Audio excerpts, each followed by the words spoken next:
नमस्कार. लक्षवेधीमध्ये आपल्या सगळ्यांचं स्वागत. मी प्रसाद काथे.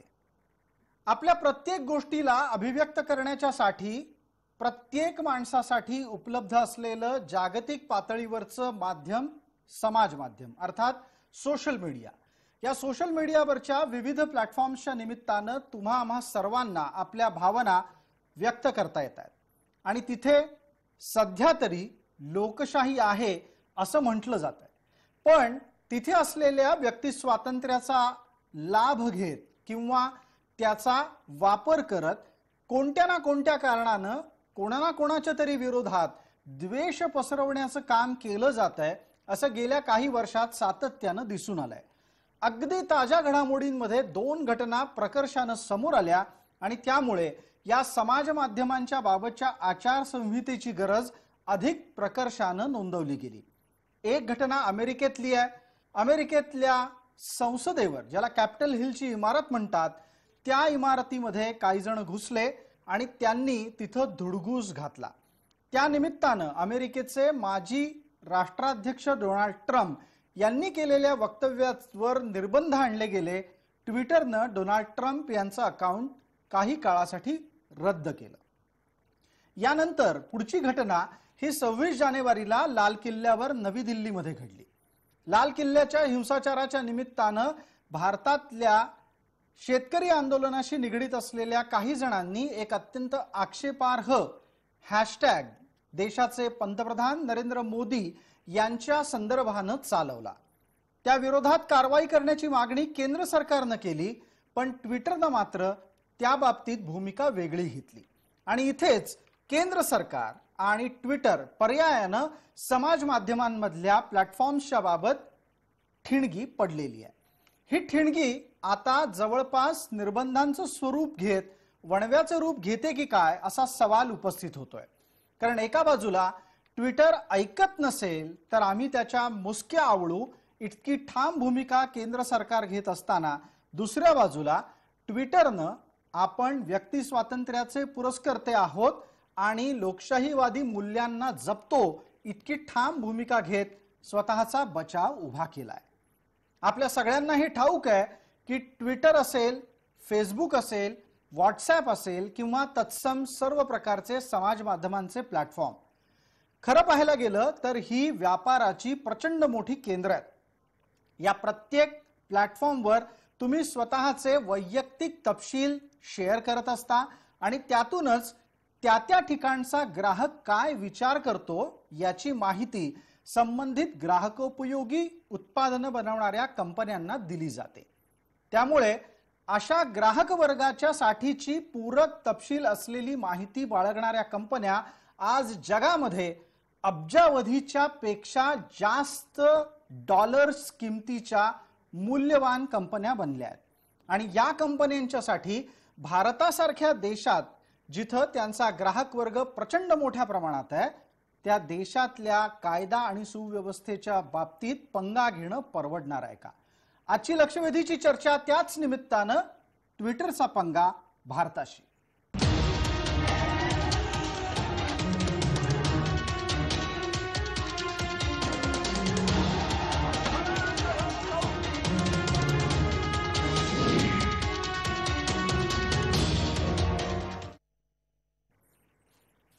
या चर्चेत आपल्याबरोबर सहभागी होणाऱ्या मान्यवरांचा पटकन आपल्याला परिचय करून देतो. आपल्या सोबत आहेत भारतीय जनता पार्टीचे प्रवक्ता शिवराय कुलकर्णी, आपल्या सोबत आहेत राष्ट्रवादीचे प्रवक्ता क्लाइड क्रॅस्टो, तसंच प्रसाद सुब्रमण्यम माकप सोशल मीडियाचे प्रतिनिधी या नात्यानं आपल्या सोबत आहेत. आपल्या सोबत आप अर्थात आम आदमी पक्षाचे प्रवक्ता धनंजय शिंदे आहेत आणि अभ्यासक या नात्यानं अनय जोगळेकर आहेत. सर्व मान्यवरांचं आपण चर्चेमध्ये स्वागत करूयात. माझा कुठल्याही मान्यवराला प्रश्न विचारण्यापूर्वी या निमित्तानं देशाच्या संसदेमध्ये काय चाललंय, काय घडलंय तो तपशील आपल्याला देण्याचा प्रयत्न आहे. देशाचे मंत्री रविशंकर प्रसाद यांनी कायदा सुव्यवस्थेच्या निमित्तानं एक अत्यंत महत्त्वाची केंद्राची भूमिका राज्यसभेमध्ये मांडली आणि त्यात रविशंकर प्रसाद काय बोलले ते आपल्याला पाहायचंय. रविशंकर प्रसाद यांनी राज्यसभेमध्ये अतिशय स्पष्टपणे असं सांगितलं की ट्विटरला दुहेरी भूमिका घेता येणार नाही. ट्विटरला भारताचे कायदे पाळावेच लागतील. आणि इतकंच नाही तर या सर्व प्रकारच्या कायद्याला पाळूनच या सर्व समाज माध्यमांच्या कंपन्यांना भारतात व्यवसाय करता येईल. या 3 महत्त्वाच्या भूमिका केंद्र सरकारनं व्यक्त केलेल्या आहेत आणि त्या अनुषंगाने आपण चर्चेला पुढे सुरुवात करतोय. आपल्या सोबत शिवराय कुलकर्णी आहेत. शिवराय कुलकर्णी भारतीय जनता पार्टीचे प्रवक्ता आहेत. भारतीय जनता पार्टीचे प्रवक्ता या नात्यानं शिवराय कुलकर्णी आपण उत्तर द्यालच, पण त्याचबरोबर एक भारताचा नागरिक म्हणूनही तुम्हाला या प्रश्नाचं उत्तर जमल्यास आपण आवर्जून द्यावं. तुमच्या लेखी परकीय समाज माध्यमांच्या नियंत्रणकर्त्यांना वेसण घालण्याची गरज आहे का? अगदी भारतीय जनता पार्टीचा कार्यकर्ता या नात्यापेक्षा भारतीय नागरिक म्हणून उत्तर देणं मला अधिक आवडेल या सगळ्या विषयावर. की असं आहे की भारतामध्ये आमच्या अनेक विषयांवर मतभेद असू शकतात. सरकारचं एखादं धोरण विरोधी पक्षांना आवडलं नाही हेही होऊ शकतं आणि सरकारच्या एखाद्या निर्णयाच्या विरोधामध्ये एखादा समूह किंवा विरोधी पक्ष आंदोलन करत आहे, त्याच्या विरोधात आवाज उठवत आहे, हे सगळं लोकशाही प्रक्रियेमध्ये बसणार आहे, झालंच पाहिजे, त्याचं स्वागत झालं पाहिजे, लोकशाही जिवंत राहिली पाहिजे. पण जेव्हा भारताच्या सार्वभौमत्वाचा आणि भारतीय म्हणजे भारताच्या अस्मितेचा विषय जेव्हा येतो तेव्हा सर्व भारतीयांनी एका मानसिकतेमध्ये राहिलं पाहिजे. भारताच्या बाहेर जाऊन तुमच्या लेखी शिवराय कुलकर्णी पटकन मुद्द्यावर येऊया. तुमच्या लेखी खुपलेली गोष्ट कोणती आणि ती भाजपला खुपली आहे का भारतात भाजप व्यतिरिक्त सर्वसामान्य माणसांची पण ती भूमिका आहे? काय झालंय काय नक्की? तरी सरकार कोणाचंही असो पण एकूण सरकारचं नाव घेऊन पंतप्रधानांचं नाव घेऊन किंवा सत्ताधाऱ्यांचं नाव घेऊन भारताच्या धोरणांच्या विरोधामध्ये जर तुम्ही एखादा हॅशटॅग चालवणार असाल आणि भारतामधली स्थिती जर त्याच्यामुळे तुम्ही विचलित निर्माण करणार असाल तर याचा विरोध झालाच पाहिजे. याचा विरोध सर्वांनी केला पाहिजे. ही जी भूमिका आहे ही भूमिका काही भारतीय जनता पार्टीच्या सरकारची असता कामा नये, कुठलं का सरकार असे ना, पण भारताच्या विरोधातली जी भूमिका तिथे राहून हे लोक घेतात त्याचा विरोध हा निश्चितपणे झाला पाहिजे. आणि मला असं शिवराय कुलकर्णी आपल्याला असं वाटतंय की भारतामध्ये प्रत्येकानं त्याचा विरोध केला पाहिजे. आपल्यासोबत प्रसाद सुब्रमण्यम आहेत, माकपच्या सोशल मीडिया सेलचं ते प्रतिनिधित्व करतायत. प्रसादजी, आपण थेट या भूमिकेवर येऊयात. तुमच्या लेखी पंतप्रधानांच्या विरोधात चालवला गेलेला हॅशटॅग हा भारतीय भूमिकेच्या विरोधात होता का? आणि अशा प्रकारचे हॅशटॅग चालवण्याच्या बाबतीत ट्विटरनं किंवा कुठल्याही समाज माध्यमानं हे सजग राहायला हवं आहे का?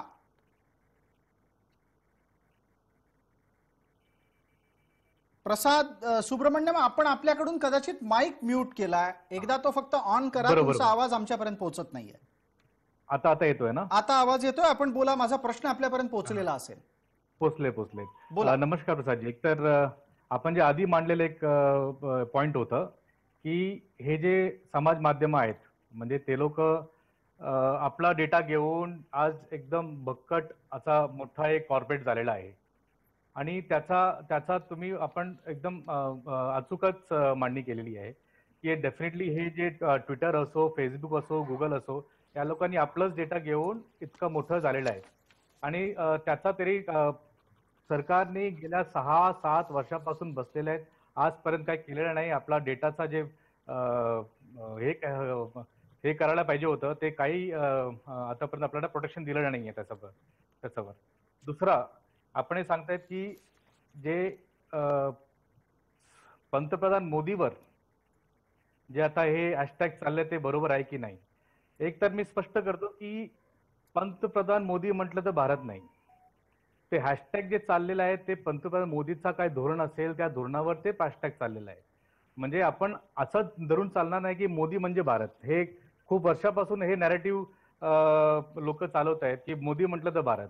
हे चुकीचं आहे. बरं प्रसादजी, आपण असं म्हणता आहात की मोदी काही भारत नाही. निश्चित बरोबर. देशासमोर कुणीही व्यक्ती एक समान असू शकत नाही, देशाच्या समतुल्य कुणी असू शकत नाही. ही भूमिका जरी असली तरी पण आपल्याला हेही लक्षात ठेवायला हवं की ते भारताचे पंतप्रधान आहेत. ते पंतप्रधान लोकांनी निवडून देऊन तिथे बसलेले आहेत. असं असताना आंतरराष्ट्रीय पातळीवर त्यांची छवी जर समजा मलिन करायचा प्रयत्न होत असेल तर तो या देशाच्या कायदा सुव्यवस्थेच्या बाबत आणि या देशाच्या घटनेने तयार केलेल्या कायद्याच्या रचनेशी घेतलेला पंगात समजायला हवा का नको? या विषयावर असं आहे की म्हणजे आंतरराष्ट्रीय पातळीवर आपलं नाव खराब होतोय, हे आपलं मोठं इश्यू आहे, इज इन इट. तर या बाबतीत हे म्हणायचं आहे की आंतरराष्ट्रीय पातळीवर आपलं नाव कसं का स्वतः जे आता सत्ताधारी बसलेत, आपण बघतायत गेल्या 75 डेज झालंय की आपले शेतकरी बसलेत बॉर्डरवर, बर, त्याच्याबद्दल काही बोलत नाहीये. तर आंतरराष्ट्रीय पातळीवर कोण नाव खराब करतोय? म्हणजे तिकडे त्यांचा इंटरनेट बंद करणं, तिकडे खिळे लावणं, त्यांना मारहाण करणं, त्यांचा पाठीचा लोकांना घेऊन तिकडे दगड फेकणं, बर, हे म्हणजे आपण देशाचं नाव खराब करतोय, कोणाचं नाव खराब करतोय? ठीक आहे. शिवराय कुलकर्णी यावर उत्तर देतील आपल्याला प्रसादजी. शिवरायजी, आपण बोलणार आहात, वेळेची मर्यादा आहे. वेळेची मर्यादा सांभाळून मी बोलतो. एक तर पहिली गोष्ट अशी आहे की भारताचे पंतप्रधान हे भारताचे पंतप्रधान आहे, हे भारताचेच पंतप्रधान आहे. आणि भारताच्या पंतप्रधानाचा अपमान आंतरराष्ट्रीय पातळीवर जर होत असेल, अटलजींच्या जीवनातलं उदाहरण आहे. इंदिराजींशी त्यांचे मतभेद असतानाही ते विदेशामध्ये गेले असताना ज्या ज्या बैठकांमध्ये भारताच्या धोरणाचा विषय आला तिथे त्यांनी नेहमी भारताची बाजू घेऊन आपली भूमिका मांडली. पण डाव्यांकडून ती अपेक्षित नाही आहे. याचं कारण असं आहे की डाव्यांना तिथे लावलेले खिळे किंवा आंदोलनाच्या भोवती उभे केलेले पोलीस दिसतात, पण आपण स्वतः त्या दिवशी दिल्लीमध्ये काय केलं हे असं आहे की आंदोलनजीवी ज्यांचा उल्लेख केलेला काल मोदीजींनी भाषणामध्ये, ते हे डावे सगळे आंदोलनजीवींमध्ये आहे. यांचा शेतीशी काय संबंध आहे? यांच्यापैकी कोणी शेतकऱ्यांचे प्रश्न आतापर्यंत हाताळलेले आहेत? यांना हे आंदोलन पेटवायचं आहे, यांना लोकांचा भ्रमनिराश करायचा आहे, यांना लोकांमध्ये भ्रम पसरवायचा आहे. लाल किल्ल्यावर त्या दिवशी जे काही घडलं, दिल्लीमध्ये जे काही घडलं, पोलिसांना ज्या पद्धतीने मारल्या गेलं, सरकारी संपत्तीची तोडफोड केली गेली, याच्यावर माझे डावे मित्र का बोलत नाहीत? डोळे झाकून बसले होते का? तुम्हाला उत्तर द्यायचंय प्रसाद सुब्रमण्यम यांना, तुम्हाला उत्तर द्यायचंय असं दिसतंय. एक संधी त्यांना देऊ, इतरही मान्यवरांना त्या निमित्तानं आपण टप्प्याटप्प्यानं बोलता करणार आहोत. प्रसादजी, आपल्यालाही वेळेची मर्यादा आहे. आपण कृपया शिवराय कुलकर्णींच्या या मुद्द्यावर बोला की डावे 26 जानेवारीच्या हिंसाचाराचं समर्थन करतात का? आणि खरं तर आजची चर्चा ही हिंसाचाराच्या बद्दलची तुलनेनं कमी आहे. समाज माध्यमांवर जो हिंसाचार झाला, शाब्दिक पद्धतीचे जे हॅशटॅग चालवले गेले आणि ज्याच्यातून भारतात शासकीय व्यवस्थेत सर्वोच्च स्थानी बसलेला माणूस हा नरसंहार करतोय, अशा प्रकारचा आंतरराष्ट्रीय पातळीवर नॅरेटिव्ह अर्थात भूमिका बांधण्याचा प्रयत्न झाला, त्याच्यावर डाव्यांची काय भूमिका आहे? प्रसाद सुब्रमण्यम, आपण बोला. एक तर शिवराजींचं जे म्हणणं आहे की शेतकऱ्यांचा डाव्याचा काय संबंध? डाव्यांचा संबंध शेतकऱ्यांचा बरोबर, कामगारांबरोबर आणि आपल्या समाजात जे राहत आहेत त्या सर्वांबरोबर असतं. तर हे सांगणं की शेतकऱ्यांचा डाव्यांचा संबंध काय, हे एकदम बालिश आहे. दुसरं की 26 जानेवारी जे घडलं हे आता सर्व जगाला माहित आहे की 26 जानेवारी कोण घडवलं, कोण गेलं, पोलिसांनी त्यांना कसं जायला दिलं, हे सर्व उघडीच आहे. तरी पण नॅरेटिव्ह तुम्ही काय सांगतायत की डावे सांगतायत की डावे सांगतायत की हे जे घडलंय ते चुकीचं आहे आणि जे घडवलेलं आहे त्याचं इन्व्हेस्टिगेशन व्हावं, हे डावे सांगतायत आणि एकदम खुलेपणाने सांगतायत. बर, प्रसाद सुब्रमण्यम आणि शिवराय कुलकर्णी, आपण चर्चेला पुढे नेतोय. क्लाइड क्रास्टो यांनाही चर्चेमध्ये सहभागी करूयात. राष्ट्रवादीचे प्रवक्ता या नात्यानं ते आपल्या सोबत आहेत, पण त्याचबरोबर समाज माध्यमांचे अभ्यासक म्हणूनही ते जोडले गेलेले आहेत. क्लाइड क्रास्टो, माझा आवाज आपल्यापर्यंत पोहोचत असेल? आत्ताच्या घडीला ट्विटरनी चुकीचे हॅशटॅग चालवणं, भारताच्या विषयी आंतरराष्ट्रीय पातळीवर आक्षेपार्ह माहिती प्रसारित करणाऱ्या अकाउंट्सवर बंदी न घालणं, अशा प्रकारचं वर्तन करून भारताला छेडलं आहे का? क्लाइड क्रास्टो. प्रसादजी नमस्कार. माझं एक मत आहे की बघा, ट्विटर जे आहे ते एक समाज माध्यमसाठी ते ट्विटर हँडल सांगू आपण काय पण असतो ते तुम्ही सांगता ते मी मान्य आहे मला की त्यांनी जे आहे की देशात जे चाललंय त्याच्याविषयी कोण मर्यादाचं उल्लंघन केला किंवा आपण जे लक्ष्मण रेखा म्हणतो त्याचा ओलांडून पुढे गेला आणि अभिव्यक्ती स्वातंत्र्याच्या नावाने समजो लोकांना काय आक्षेपार्ह किंवा आपल्या देशाचं काय नाव खराब केलं तर ते चालणार नाही. ट्विटरनी त्याच्यावर ऍक्शन घेतलंच पाहिजे. ते जे बाब आहे ते मी मान्य करतो तुमच्याशी. पण विषय काय आहे क्लाइड विषय असा आहे याच्यासाठी थांबवतो की अहो ट्विटरनी कारवाई करा असं सांगून ट्विटर कारवाई करत नाही. ट्विटर अमेरिकेतल्या हिंसाचाराच्या बाबतीत वेगळं वागतं, भारतातल्या हिंसाचाराच्या बाबतीत वेगळं वागतं, यावर आक्षेप नोंदवले जात आहेत. ट्विटर कारवाई करत नाही, ठीक आहे, पण आपल्याला कोणी थांबवलंय? आपल्या सरकारने कोणी थांबवलं? कोणी थांबवलं सरकारला? ट्विटरवरती कारवाई करा ना. जेव्हा कुठला एक समाज माध्यम आपल्या देशात येतो त्याच्या काही ना काहीतरी एक मर्यादा असते, रूल्स अँड रेग्युलेशन असतात, कायदा कानून असतात. तर आपला मिनिस्ट्री आहे ते ऍक्शन घ्या त्याच्यावर. का घेत नाही? माझं एक म्हणणं आहे की जेव्हा तुम्हाला योग्य लागतं तेव्हा तुम्ही ऍक्शन घेत नाही, अयोग्य तुम्हाला जे अयोग्य लागलं तेव्हा तुम्ही ऍक्शनची वाद करता. माझा एक प्रश्न आहे, कोण रियाना, कोण ग्रेटा थनबर्ग, काय फरक पडतो त्यांनी एक ट्विट केलं तर? आपला देश खूप महान आहे हो, काय फरक पडत नाही. एक रियानाने ट्विट केल्यानंतर लोकांना, किती लोकांना रियाना कोण होती ते माहित नाही, आणि काय फरक पडतो? आणि एक रियानाने ट्विट केल्यानंतर हडबडून जाऊन सर्व बीजेपी सुरुवात केली, सोडा तिला, काय फरक पडतो आम्हाला? माझा देश महान आहे, मला एक रियानाचा फरक पडत नाही, मला क्लाइड क्रास्टो आपली भूमिका पोहोचली. एक प्रश्न आपण उपस्थित केलात की भारत सरकारला कारवाई करायला कोणी रोखलंय. या निमित्तानं जो राज्यसभेमध्ये बोलतानाचा तपशील आहे रविशंकर प्रसाद यांचा, तो आपण थेट त्यांच्याच तोंडातून ऐकूयात. रविशंकर प्रसाद राज्यसभेमध्ये काय म्हणाले आहेत ते ऐका. वॉशिंगटन के कैपिटल हिल पर जब रैंसैकिंग होती है, पुलिस को कार्रवाई करना पड़ता है, तो कुछ ये माइक्रो ब्लॉगिंग कंपनियां उसके साथ खड़ी हो जाती हैं, और जब यहां पर लाल किले पर हमला होता है जो भारत की गरिमा का प्रतीक है, तो उसके विरोध में खड़ी हो जाती है. ये डबल स्टैंडर्ड नहीं चलेगा, ये सारी कंपनियां जान लें. हम भारत के संविधान में फ्रीडम ऑफ स्पीच है, लेकिन 19(2) में यह भी लिखा हुआ है, it is subject to reasonable restriction because of sovereignty integrity of India. ये क्या मजाक है कि आप Narendra Modi massacre of kisan hashtag करते हैं? इसका मतलब क्या है? तो सर, आप वैमनस्य न फैलाएं, आप हिंसा न फैलाएं, झूठी खबरें न फैलाएं, और भारत के संविधान और भारत के कानून का पालन करें. इसमें हम बहुत ही सख्त रहेंगे. भारत सरकारनं थोडक्यात तमाम आंतरराष्ट्रीय पातळीवरच्या समाज माध्यमांना सांगितलंय की तुम्हाला भारताचे कायदे पाळावे लागतील. अनय जोगळेकर आणि धनंजय शिंदे हे दोन मान्यवर आपल्यासोबत जोडले गेलेले आहेत, ते फोनवरून आपल्यासोबत आहेत. माझा पहिला प्रश्न अनय जोगळेकरांना असेल, त्यानंतर पुढच्या प्रश्नासाठी मी धनंजय शिंदे यांच्याकडे जाईन. आपण अनय जोगळेकरांना असा प्रश्न विचारतो आहोत. अनयजी, ज्या पद्धतीनं ट्विटर म्हणतं की आम्ही आमच्या कायद्यानं वागणार, भारत सरकार म्हणतं भारतात तुम्हाला भारताच्या कायद्यानं वागावं लागेल, यात नक्की कॉन्फ्लिक्ट ऑफ इंटरेस्ट काय आहे? आणि यातला भूमिका असलेला, म्हणजे भूमिकेच्या तळाशी असलेला संघर्ष हा आर्थिक आहे का वैचारिक आहे? प्रसाद, याच्या मागचा संघर्ष जसा आर्थिक आहे तसा वैचारिकही आहे. सर्वात प्रथम आपण समजून घेतलं पाहिजे की या सगळ्या समाज माध्यम कंपन्या ज्या मोठ्या झाल्या त्या अमेरिकन कायद्यातल्या तरतुदींमुळे मोठ्या झाल्या. अमेरिकन कायद्यामध्ये असं आहे की जर तुम्ही तंत्रज्ञान कंपनी असाल, माध्यम कंपन्या नसेल, तर तुमच्यावर जे संदेशांची देवाणघेवाण होते, जे फोटो व्हिडिओ टाकले जातात, त्याच्यासाठी तुम्ही स्वतः जबाबदार असत नाही, जे लोक ते टाकतात ते जबाबदार असतात.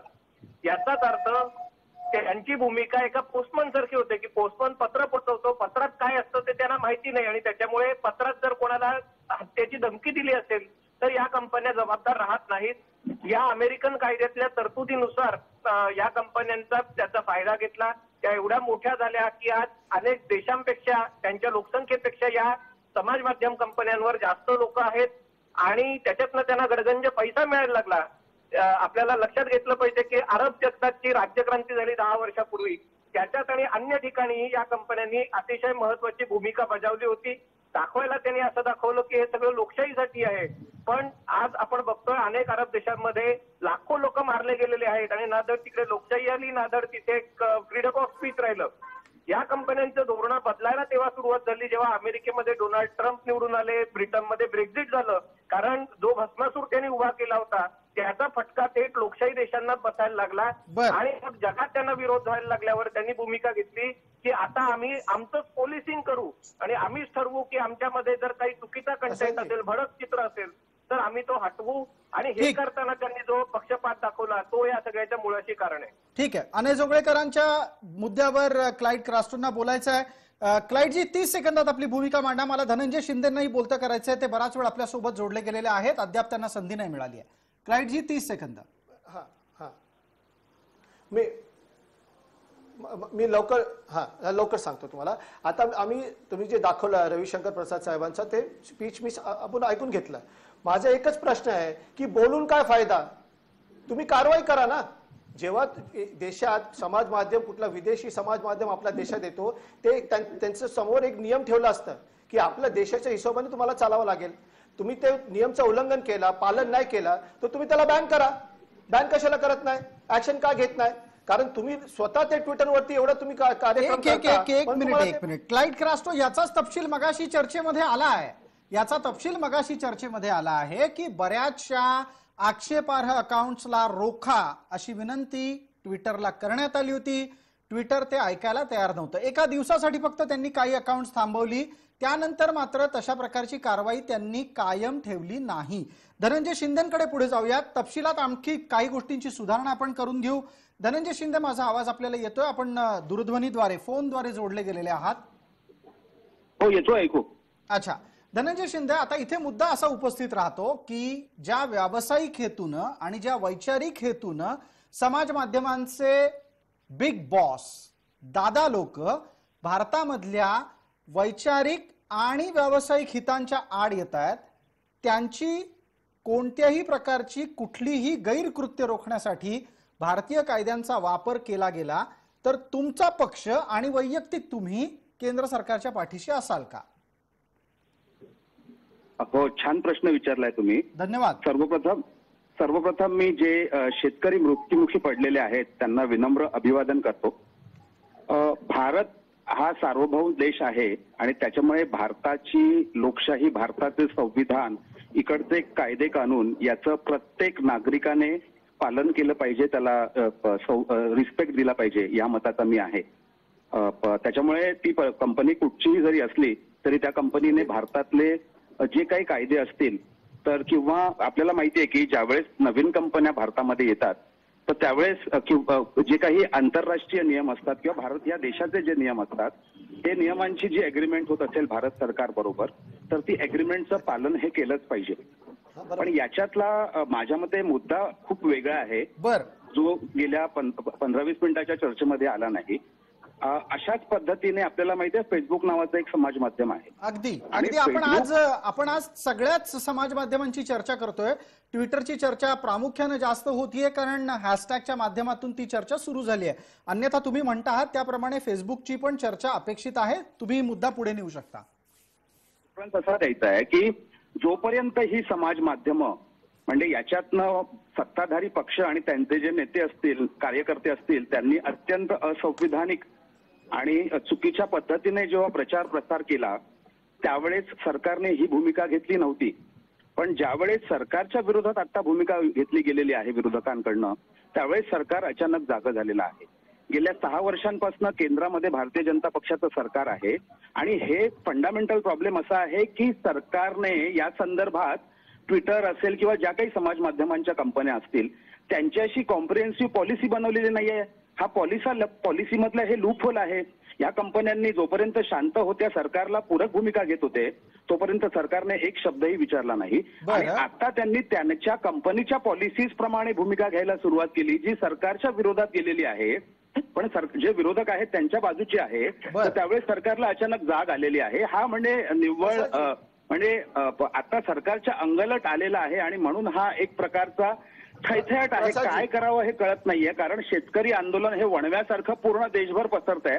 सरकारची जी कूटनीती होती ती कूटनीतीमध्ये सपशेल नापास होत आहे सरकार, आणि समाज माध्यमांच्या याच्यामध्ये सरकारचं पूर्णपणे बेउपरी झालेली आहे. ठीक आहे धनंजय शिंदेजी, आपल्याला वेळेची मर्यादा असल्यानं मी थांबवलं. पटकन शिवराय कुलकर्णींकडून या प्रश्नाचं उत्तर घेऊयात. सरकारला आपल्याला अडचणीची भूमिका प्रसारित होतानाच कंपन्यांना वेसण घालावी वाटायला लागली आहे का? शिवराय कुलकर्णी, आपचा आक्षेप आहे, आपलं उत्तर अपेक्षित करतो. की सरकारच्या विरोधामध्ये किंवा भारतीय जनता पार्टीच्या विरोधामध्ये समाज माध्यमांवर यापूर्वी येत नव्हतं असं नाही, ते येत होतं. त्यावर सरकार कधी रिॲक्ट झालं नाही. अहो, भारताच्या अस्मितेचा जेव्हा विषय येतो, भारतातलं सगळं राजकारण ढवळून काढण्यासाठी परकीय हात जेव्हा त्याच्यामध्ये शिरायला लागतात, तेव्हा तुम्ही भूमिका घेणार की नाही? आणि राहिला दुसरा अहो, विषय, आम्ही याला विरोध केलेला आहे. भारतीय जनता पक्षाने परकीय दोन संस्था प्रांतांचं शेतकरी आंदोलन आहे. 11 पंजाबच्या भागात शेतकरी देशांमधल्या आंदोलन कुठे नाही यंत्रणांचा आहे. वापर महाराष्ट्रात करून कायदे झालेले आहेत ऑलरेडी. सुशांत सिंग राजपूतच्या केसमध्ये भारतीय जनता पक्षाने परकीय शक्तींचा वापर करून देशाचं नाव खराब केलेलं आहे. परकीय शक्तींचा वापर भारताच्या विरोधकांचा बिमोड करण्यासाठी भारतीय जनता पक्षाने गेल्या 6 वर्षात केलेला आहे. त्याचे सगळे पुरावे उपलब्ध आहेत. ते मध्ये मोदींना लागू करा ना. ट्रम्पच्या बाबतीमध्ये, अमेरिकेच्या बाबतीमध्ये तुम्ही वेगळी भूमिका घेता आणि भारताच्या संदर्भामध्ये वेगळी भूमिका घेता. प्रसादजी, मला एक मिनिट द्या प्लीज. भारतच रिप्रेझेंट करता. क्लाइड क्रॉस्टो संधी मिळेल आपल्याला. एकदा आता शिवराय कुलकर्णींची वेळ आहे, त्यांचं म्हणणं पूर्ण होऊ द्या. शिवराय कुलकर्णी, या निमित्तानं पुढचा प्रश्न एक पटकन आपल्याला विचारतो. आपण देशाच्या सार्वभौमत्वाच्या संदर्भात आंतरराष्ट्रीय पातळीवर ज्या ज्या वेळेला बदनामीचा प्रयत्न झाला त्याच्या विरोधात उभे ठाकता आहात का तुम्हाला तुमच्या पक्षाची जास्त पडली आहे? भारतीय जनता पार्टीवर ज्या ज्या आतापर्यंत टीका झाल्या त्या टीका अगदी लोकशाही पद्धतीने भारतीय जनता पार्टीने स्वीकारलेल्या आहे. कधीही कुठलीही तक्रार ही भाजपाने या संदर्भात भाजपावर टीका झाली म्हणून केलेली नाही. या देशाच्या पंतप्रधानांवर खोटा हल्ला केला जातो आणि त्याच्या मागे जेव्हा अगदी सगळं सुनियोजित ते षडयंत्र आहे हे जेव्हा लक्षात येतं तेव्हा मात्र त्या विरोधामध्ये आवाज उठवला पाहिजे. आणि मी अगदी सुरुवातीला सांगितलं की केवळ भाजपचं सरकार नव्हे, उद्या दुसऱ्याही पक्षाचा पंतप्रधान असेल आणि त्या पक्षाचे या पद्धतीने जर त्या पंतप्रधानांना जर या पद्धतीने चव्हाट्यावर आणलं जात असेल तर सगळ्या भारतीयांनी एकत्र येऊन त्याचा विरोध केला पाहिजे. या देशामध्ये आपण यापूर्वी अशा गोष्टी अनुभवलेल्या आहेत. आपण आपली पक्षीय संस्कृती. तुम्हाला नक्की भीती काय वाटतेय? तुम्हाला नक्की भीती काय वाटतेय की जे सरकार प्रचंड बहुमतानं निवडून आलेलं आहे त्या भारतीय जनता पार्टी आणि एनडीएच्या सरकारला 2024 पर्यंत अशाच प्रकारच्या समाज माध्यमांच्या चळवळींमुळे काम करणं अवघड होणार आहे हे आपल्याला वाटू शकतंय, वाटतं आहे आणि या चिंतेपोटी आता तुम्ही कारवाई करता आहात? शिवरायजी, आपल्याला विचारलं. हो, मला ऐकून आला प्रश्न. शिवराजी, मी आपल्याला प्रश्न असा विचारला, जे सरकार प्रचंड बहुमतानं केंद्रात निवडून आलेलं आहे 2024 पर्यंत ते टिकणार आहे, त्या सरकारला समाज माध्यमांवरच्या बदनामीकारक किंवा विरोधी विचारधारेच्या कडून प्रसारित केलेल्या मेसेजेसमुळे काम करणं अवघड होतंय का? प्रसादजी, असं आहे, ग्राउंड रियालिटी वेगळी आहे. हे जे शेतकरी आंदोलन आहे ना, हे शेतकरी आंदोलन कुठल्या समूहाचं शेतकरी आंदोलन आहे ते तुम्ही बघा. आणि त्यांना शाहीनबाग पासून सवय झालेली आहे. याच्या मागे यांचा जो अजेंडा आहे तो अजेंडा शेतकऱ्याला हित नाही आहे, शेतकऱ्याला हित नाही. मला सांगा, जे राहुल गांधी आहेत ते राहुल गांधी केरळचे खासदार आहेत. केरळमध्ये का मंडी नाही आहे? कुठे कृषी उत्पन्न बाजार समिती? केरळमध्ये कृषी उत्पन्न बाजार समित्या नाही आहेत. तिथे का मंडी आणत नाही? महाराष्ट्राने कायदे पारित केलेले आहेत ऑलरेडी. त्याच्यामुळे जनमानस जे आहे जनता सोबत नाही. हे आंदोलन पंजाब मधल्या शिवराज कुलकर्णी, आपण एक मुद्दा मांडला, त्याच्यावर प्रसाद सुब्रमण्यम उत्तर द्यायचं आहे. क्लाइड क्रॉस्टोनही बोलतं करूया. एक पटकन मुद्दा प्रसाद सुब्रमण्यम. क्लाइड जी, देतो आपल्याला संधी. मला प्रसाद सुब्रमण्यम यांना एक प्रश्न विचारायचा आहे की समाज माध्यमांमध्ये जे घडतं ते भारतीय जनमत नाही अशी भूमिका केंद्रानं सर्वोच्च न्यायालयातही घेतली आणि आकडेवारी पाहायला गेली तर तसंच समोर येऊ शकतं. 130 कोटींचा देश, प्रत्यक्षात 5% लोक समाज माध्यमांवर, 5%मधला सुमारे 1% हा केंद्राच्या विरोधात किंवा सरकारच्या विरोधात सातत्यानं भूमिका घेणारा, मग हेच जनमत आहे असं मांडण्याचा आग्रह का असावा? प्रसाद सुब्रमण्यम, आपली वेळ सुरू होतीये. हा प्रसादजी, एक तर आपले मंत्री प्रसादजींनी सांगितलं आणि ते जे ऍक्शन आता घेत आहेत त्याचा आपण वेलकमच करू की, कारण 2014 पासून आपण बघतोय आतापर्यंत त्यांनी आता काही एक आक्षेप घेतला नाहीये समाज माध्यमावर बद्दल आणि आत्ताच घेत आहेत, कारण त्यांचा वर आता हे जे माध्यम आहेत त्यांचा जे धोरण आहे त्याचं विपरीत करतायत. म्हणजे त्यांचं जे राईट विंग धोरण आहे की तुम्ही आमचंच ऐकायचं, आमचं बरोबर राहायचं, आता ते होत नाहीये. तेव्हा त्यांचा हे आता हे नवीन आपला प्रसादजीने आता हे सुरू केलेलं आहे. आपण त्याचा वेलकम करू. आता तरी घेत आहेत. आणि जे ट्विटरने जे 500 अकाउंट पण सस्पेंड केलं असेल, ते 500 सस्पेंड त्यांनी तेच केलंय की जे समाज माध्यमाचे जे रूल्स आहेत ते रूल्स पाळत नाही. आणि आपल्याला माहित आहे या समाज माध्यमावर की फेसबुक असो, ट्विटर असो, याच्यामध्ये जे अकाउंट्स आहेत, किती लोक फेक न्यूज पसरवतात, बर. किती लोक हेटफुल न्यूज पसरवतात, ठीक आपल्याला आहे. माहित आहे. अगदी. आणि ह्याचा- प्रसादजी वेळेची मर्यादा आहे, मला आपल्याला थांबावं लागतंय. आपण पटकन लक्षवेधीमध्ये एक छोटीशी विश्रांती घेऊन परत येतोय लवकरच.